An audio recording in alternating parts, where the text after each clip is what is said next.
Hello pilots, my Japan welcome you in next episode of Advanced Fighter Pilot Training.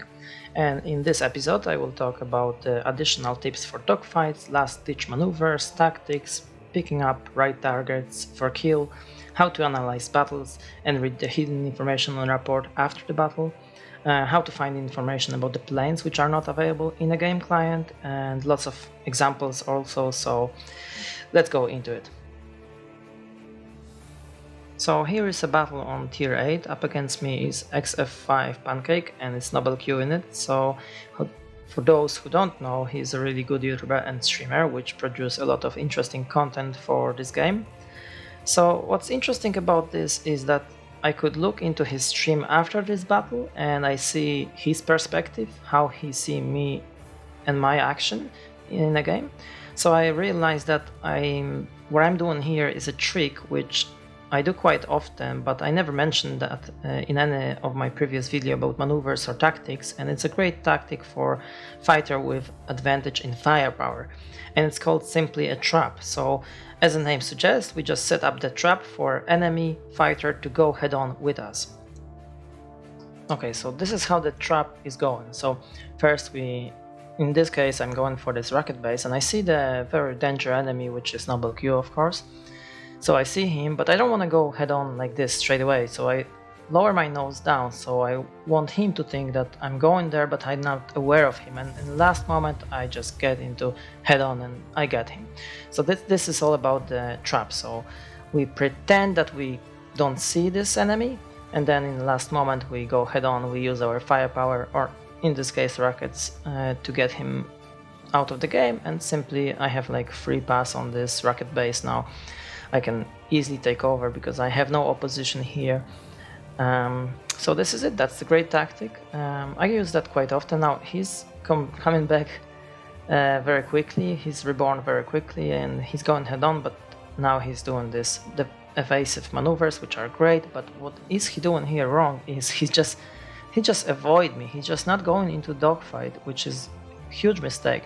And now we can talk about tactics. This is a very bad tactic to ignore enemy heavy fighter which is trying to attack you like in this moment. So Pancake is a very maneuverable, but it's also very fast. He can easily speed up to over 800 km/h.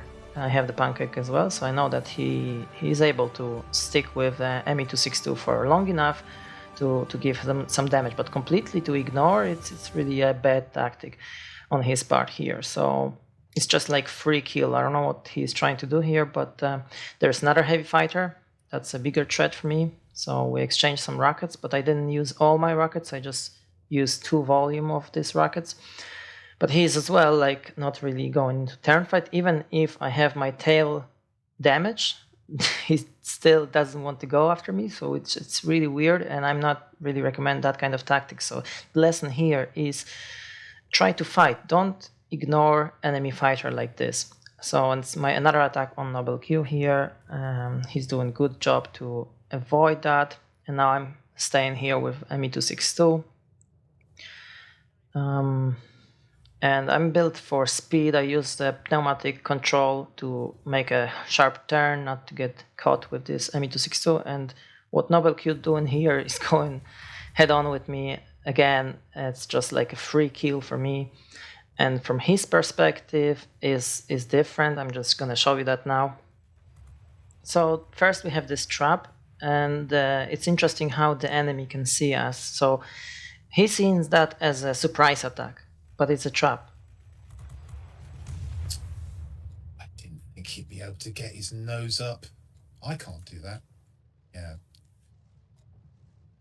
Well, the good news is we should have a plant in a moment. The bad news is it looks like we're going to lose this. I can't believe that Me262 was able to get his nose up in time.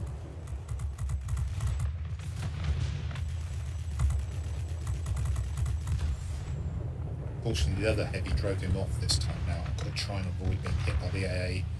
I need to try and get a couple of gun emplacements out.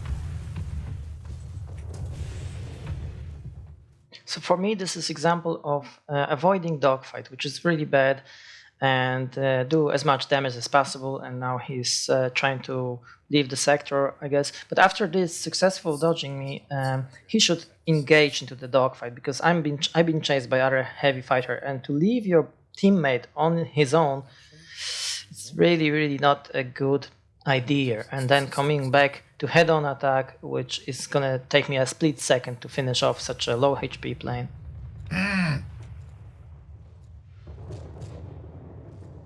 Don't understand why our ME262 didn't shoot him down when I had him straightened up. Look at him, I straightened him up, presented him to our ME262 for an easy kill, and he failed. Okay, so quick explanation here. It's just very wrong to say that this is setting up the enemy plane to get killed, because if you want to do that, you have to be chased, you have to be in a defense, and when you are chased, you can straight up your flight, but not other way around. In head-on, where you're closing the distance on low HP, it just taken a split second, and you make yourself a free kill. And from what I can see here, is easy to blame others, and I encourage anyone to take a look first on yourself, on your action, before you look at others, right after you leave teammate in a dogfight on his own. He didn't even shoot him, and he's not even able to keep up with him. That's really frustrating. I set that guy up for an easy kill by our ME262 by flying in front of theirs, straightened it up, easy shot, and somehow he's completely failed to take the shot. So to sum up, we have interesting tactic here where you can pretend that you not see the enemy, and in the last moment you go head on. I'm doing that quite often against the light fighter, specifically if they are on lower altitude and I suddenly turn my plane down to the light fighter, which is not expecting that and usually is in low energy state because they're trying to climb for what they think is a free kill, and then surprise surprise. So that's the one thing. Another, just don't run away from dogfight. Even if you not feel comfortable with this, better to try it. You can learn something from it. It's always better than just being a free frag.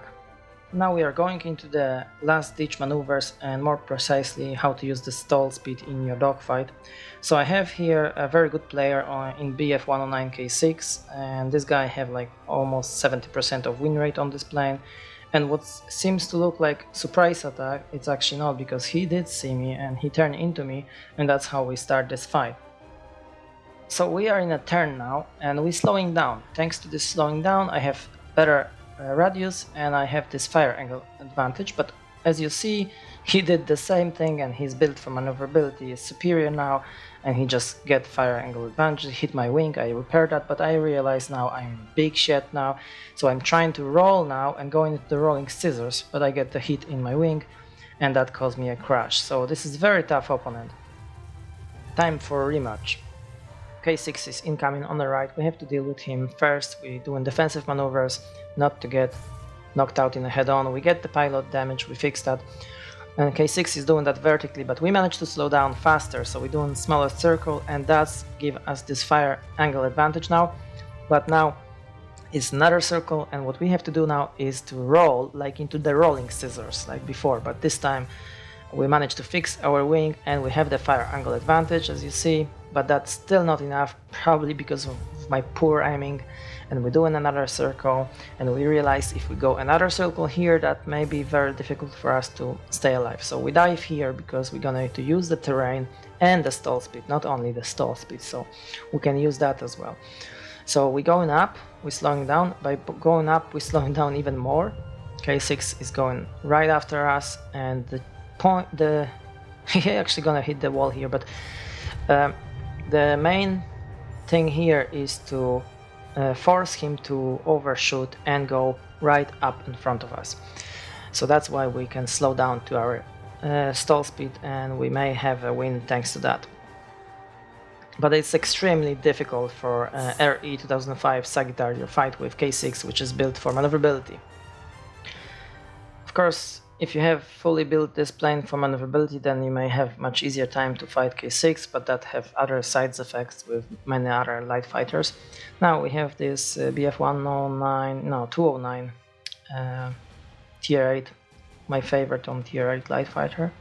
which actually have almost everything: better maneuverability, better speed, better firepower, absolutely everything. So what we do in here is again slowing down, buying the time, and the less experienced pilots can get lost in this dogfight. You see, they make mistakes, even though they have really upper hands, but they can't really use that. They don't know how to use that. So that's why we use this 155 of our stall speed. So, or he get lucky or we get lucky that this battle is finished now. We're not gonna find out.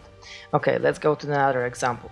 So here I'm going up against P51H and Yak 3RD, but not on my own. Of course, there are other planes around, so that's why I'm so bold here and I go full throttle, attack the Yak 3. So what I'm doing here, I'm not going to turn after them because they're all more maneuverable, so I'm trying to do the defensive maneuvers and I disengage. And in favorable situation, I re-engage now. So that's how you can fly, of course, in this early 2005 Sagittario, but there's a new player, don't mind this IL-10, but there's A7M incoming. This is Japanese light fighter, big threat. So what we're going to do, we focus him first, and here we go, almost get him, but there is a big problem. I go into turn fight with the light fighter, which is way more maneuverable than me, because I've been greedy. I thought that I can take him out, but I didn't, and that's my last attempt to get away from this situation and get kill on him. Quite unexpected, but that's how you can do this stall maneuver. So you stall your plane, and that can happen, or you can have some fire angle advantage up against this more maneuverable light fighter. This is basically like last attempt to ditch your enemy, you know, to defend yourself after you put yourself into the miserable situation like I did. So it's worth to try because it's not gonna cost you nothing. Most likely you will get killed anyway. Like 9 out of 10 times I would say that's not gonna work, but 10 out of 10 you have nothing to lose. So that's how it works. So yeah, so that would be it about this stall maneuver. I encourage you to try that in any dogfight you're gonna do, if you get yourself, of course, into that kind of trouble, yeah, because the main thing is not to get yourself into this situation. Okay, let's move on.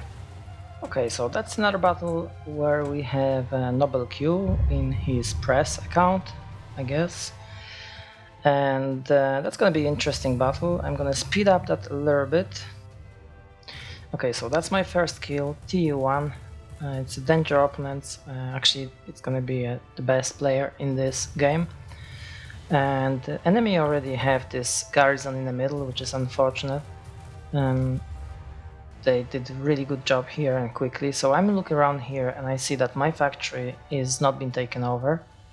And that's not good. I need to have that factory before the enemy side will have. So that's why I'm going there to, you know, take care, escort my bomber or ground attack or whatever. And there is, of course, this Noble Q, which he didn't. I guess he was trying to stop my team from taking over the factory, but he didn't been successful. So now I'm just doing surprise attack, easy peasy, lemon squeezy. Too late for him. That's it. So in terms of this battle, like we have 3 garrisons in a line and 2 factories. So as a light fighter, what we should do, we should fight obviously for this garrison, but from those 3 garrisons, the one in the middle is most important. And the reason for that is simple, because that's the shortest way to get from one factory to another factory. So that's why it's so important to control this, because if we control the middle of the map, then we can, you know, give escort to our bomber and ground attackers in a way to other factory. And if that's not in our hands, then our bombers and ground attackers can easily get killed, you know, in the middle of the map, and they're not gonna go for enemy factory. So that's why we go in there now. And what we have, TU1, obviously he's in the middle. He fight for that middle very well. We need to do defensive maneuvers now to avoid him, and we're gonna have another kill on him. But if we have a chance, like in this situation here, see, we chase him down, but if if you can stop for a moment and let him get into the sector and kill him in a sector, then try to do it. So, and that's why we get this sector, this garrison. You see, I get extra 60 points of this T1, and we have that kill, and we have the sector. So pretty often players basically trying to get kill as quick as possible, even though they can actually wait a little bit with this kill, and if they do, they can get extra 60 points. So this is a kind of thing that not many players do that, but I encourage you just to think about this. Do I really have to kill in this particular moment that plane, or I can wait a few seconds until he get into the sector? So that's a good advice, I guess. And so you see, I stopped at, you see on the minimap here in the corner, you see our bombers and ground attackers going to the enemy factory. 2 bombers, 2 ground attackers. They have open way to go for enemy factory, and this is very decisive moment now. And in the meantime, as you see, I have engagement here with Noble, which I actually mess up, because I should go right after him now, because I'm more maneuverable and I'm faster than RE 2005 Sagittario. But I have this muscle memory on this plane, because I usually play in boom and zoom. I literally very rarely going on any turn fight, so my first instinct is always go up full speed, full throttle, because I'm doing this boom and zoom against this light maneuverable fighter. So Noble is going out of the sectors, I'm not gonna be dragged by him, so I take care of this garrison to maintain this control over this. On the minimap we could also see that TU1 heavy fighter, which just been shot down for a second time, he actually go to the factory to defend it against our bombers and ground attackers, but just because he been shot down in this middle garrison, he's late over there. So he been late, and on top of that he actually attacked the ground attackers instead of bombers, which is mistake. He should go after human player in a bomber first, then ground attackers. Now Noble Q is keep coming, trying to hunt me down, I guess. So he's doing well, but again I messed up. Instead of going right after him, I'm doing this first. First instinct is to disengage, do the this, but then you see how fast this BF199G is. I can literally easy to catch up with RE 2005 Sagittario. So for this Italian fighter, that's not the way to fight BF199G. That's not the way. I'm gonna show you some example how can Italian fighter fight this BF199G, but that's not the way. Specifically if there's so many other fighters in the middle, like in this case. So what is important here in this battle in order to win? First is control the middle of the map, so your bombers and ground attackers can go through to an enemy factory. Second is keep an eye on the factory if need defend or if need help your team to take over. And most important is picking up right targets. So I had like 5 enemy planes destroyed in this battle, and Noble Q actually have exactly the same amount, 5 enemy planes. I'm not counting air defense aircraft or any assist. So the difference is that my first target was TU1, then was a Noble Q, then was another again TU1, and then was Typhoon, and then fifth one was XP54. So that's 5 targets. All those targets are human players, that's not bots. And for comparison, Noble Q killed as well 5, but he killed JU88P, which is bot, then he killed BF109K6, which is a human player, then another bot in XP50, then player in XP55, and another bot A26B bomber.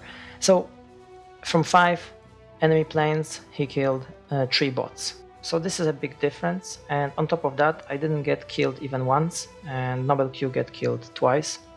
So that's matter. Okay, so now let's listen how the Noble Q seen this battle and its result. Major Payne's certainly a good player, and I've got reason to suppose he'll come headhunting for me if he gets the chance as well. And I've said that I'd get headhunted. That's absolutely, he's flown all the way over here. Major Payne's come towards the spawn, hoping to find me again. To do some work here. I've got to be aware that Major Payne will probably just keep chasing me if he can. Okay, that sounds a little bit like paranoia, but I have no doubt that if you are shot down a couple times by a good player in this game, then you may have some negative psychological effect stay with you. So it's just hilarious to see how Nobel Q is flying into the middle of the map right now, and he trying to headhunt me actually.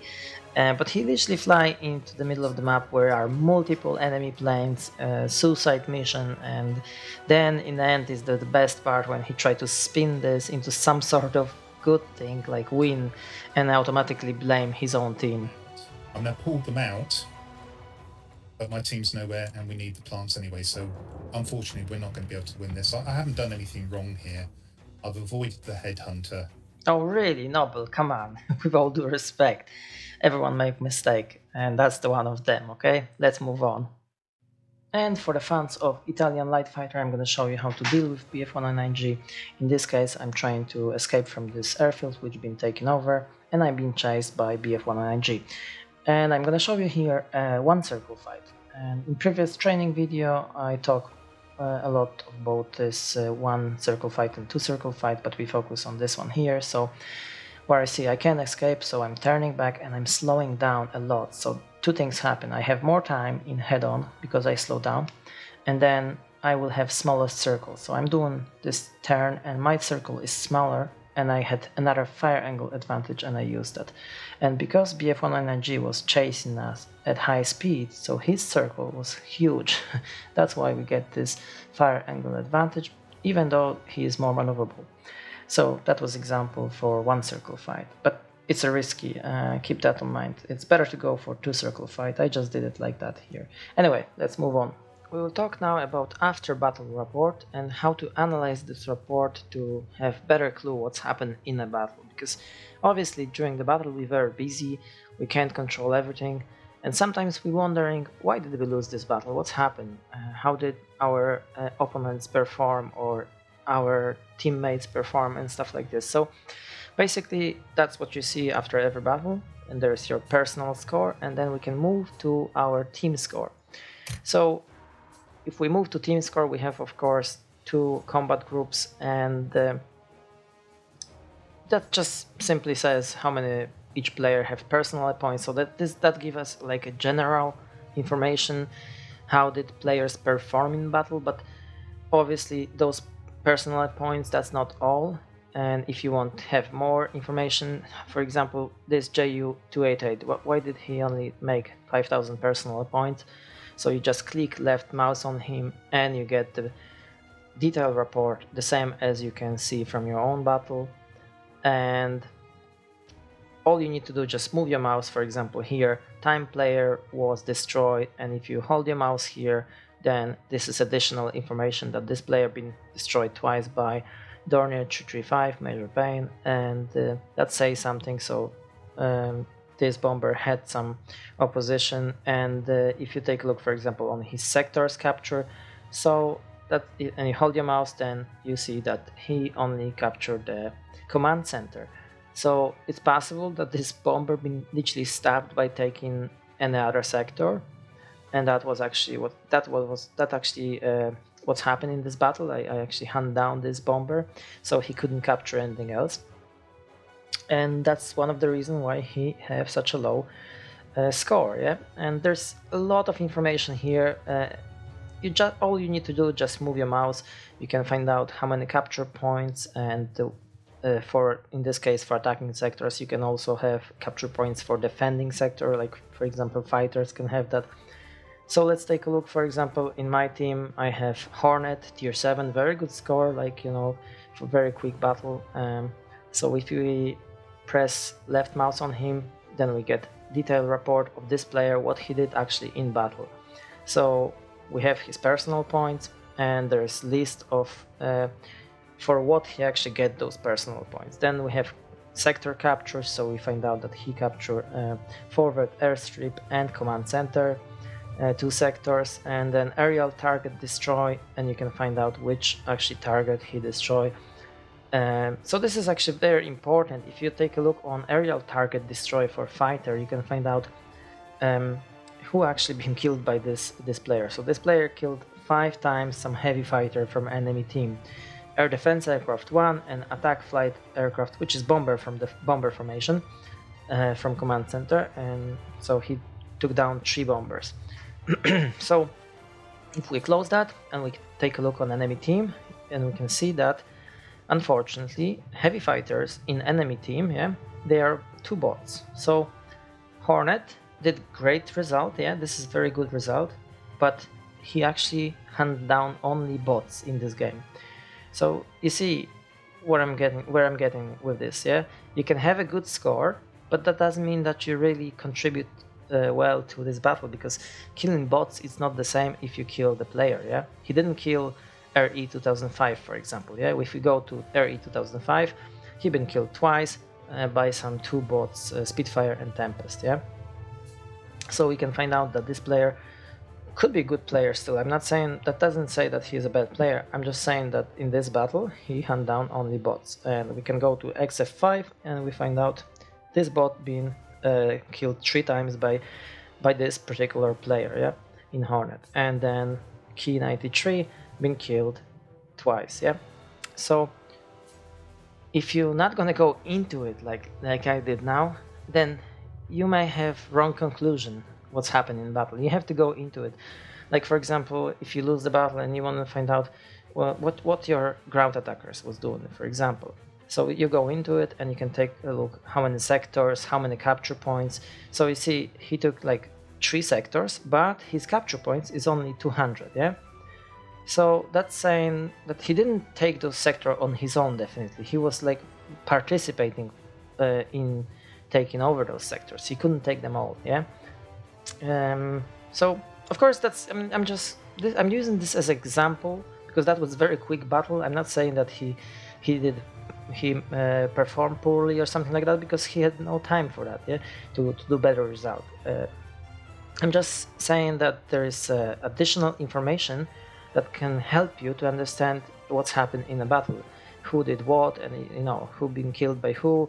And for example, if you feel that in your team there was a guy who shot your own teammates, like team kill was doing, or damage you, for example, and you're not sure because you was in some intense fight and you're just not sure. So after battle, you can just simply go into, let's say, let's take a look on F2G, and let's take a look on his damage to the aerial target. So if you move your mouse here, you have information that he make a damage to enemy aircraft. But if he would fire at your own team, there will be another section here, another information that he caused damage to your friendly aircraft. Yeah. So there's a lot of information here which you can use to better understand the battle. And from what I find out, a lot of players are not aware of this simply. And I have to say that I was inspired a little bit by Nobel Q, because I watched his stream eventually, and I find out that he analyzed the battle that I play with him, and he really get into the wrong conclusions. And from what I can see, he just only look at the both team personal scores only. He not really going into the details, and that's what mislead him, I guess. I don't know if he aware that he can go into the details, but he choose not to. No matter, that doesn't matter now, but just I'm saying that you can easily get into the wrong conclusion if you not really go into the details of each players. Did as much as I could there, did okay. Didn't let Major Payne have the satisfaction of headhunting me, which he does every single game he sees me, because reasons. Alright, just quick comment that it's actually a compliment, because I'm not hunting down the bad players or bots. At least I'm trying. So if I'm trying to get kill on some good players, and Nobel Q definitely is one of the good player I met in battle, so it's a compliment. I wouldn't go after him if he would be like useless in a battle, so that's a part of tactic, nothing personal. It's just a tactic to contribute better to the game, have better score, better win rate. And my advice here is to analyze the report after battle properly with details, each player, then you can fully understand what's happened in a battle, how did you lose, or whatever you want to find out. And if you don't, you can get into the wrong conclusion about the battle, like Nobel Q did. So IL8, that's a bot, didn't do anything. Human player, that's not very much, is it? He did play, so he was definitely having connection issues, just as by the by. they did actually have an A20. I saw someone in an A26 bomber at the end, didn't I? Oh, there he is. Yeah, that was. Oh wow. Okay. This guy clearly wasn't defending a plant. I guess he had a mission. And the other heavy player, that's a really poor score in an XP54, regardless of the fact he was down tiered. So this is an example where you might take a look at the matchmaker and think, oh my God, we've got a real problem here. If you were against this team, there are mining plants, they're going to be able to take them and defend them. And it looks like my team just didn't. The Typhoon tier 7 did nothing either. So yeah, that's why we lost that battle. And finally we go to the last topic of this video, and it's about the planes which are not available in a game client. As you can see here, I have BVP 203, which is a heavy fighter on tier 8 in German tech tree. But if you go in a tech tree in a client, you just can't see it here. So the reason for that is simple. This plane is hidden because it's been available in one of the events in the past, and now Wargaming from time to time sell this plane for real money in a premium store. So what if you would like to know some information about this plane, some details, parameters, then of course you can go to the YouTube and find some channel and listen for 1 hour long video or something like that. But you can also go to the Wargaming website, which is here now. And on this website you have a lot of information, but you have also full tech tree of each nation. So just click on Warplanes here, and as you see there's 7 nations. Let's go to the European tech tree, and we have fighters, multi-role and so on. So let's go into the fighters, and we go down here to tier 7, and there is a plane RE 2005 Sagittario. Currently this plane is not visible in a game client, but in this tech tree you can take a look on it. Just click on it and you have all the parameters, speed, maneuverability, gun armament, all the details about the guns. All the most important information are available here, and every plane belongs to some specific nation, specific tech tree. On Wargaming website you have all those tech tree, full tech tree, like with every plane. And on top of that we have very useful tool here to compare the aircraft. So you can choose any aircraft you want available in the game and compare to any other aircraft. And I always say that to be good in dogfight you need to know all the enemy planes which can be a threat for you. So to find out what maneuverability, what speed, what firepower, all this is very important, so you can choose the right tactic in a dogfight. So this is kind of work you need to do to become a better fighter and better pilot in this game. And yeah, that's almost it. The last interesting thing is that there are planes which are not available in a game client, but when you buy them in a premium store they will appear in your game client. Like for example this Caustic of 303. If you don't have it, then you will have the empty space here, but I bought it in a premium store and this plane appeared in my tech tree. The same story is with TU1, which is heavy fighter on tier 7. If you buy it in the premium store, then this plane will be in here in your game client tech tree. I don't have it obviously, that's why I have the empty space here. So more or less that's why I'm saying that those planes are hidden in the tech tree, because you don't need an update or anything. You just need to have your wallet, buy a premium plane, and he's gonna appear here in this tech tree. Alright, we are just about to finish, and I just want to say that this last topic is also inspired by Nobel Q. We just disagree on this. He basically claimed in one of the comments in YouTube that there is this tech tree in a game client, and if you can't see the plane over there, that means this plane is not in a tech tree. Well, I said differently. I said that there's a full tech tree on a Wargaming website. Nonetheless, we have just this disagreement, but I really respect Nobel Q and his work, and I recommend his channel and his video to any new player to the game to improve his skills and get some extra knowledge about the game, because his content is really good. And I can't deny that even though that we disagree sometimes on some topics, and we can see each other mistakes, for example, but who's not making mistakes? Come on. So no personal issue, at least on my side. I will be keep watching his video and actually listening on my headset at work, for example, if I want to know some detailed information about new planes and stuff like this. So I I watch his video also, so it's very useful.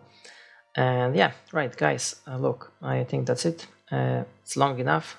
I'm currently working on another video, a training video about multi-role fighters.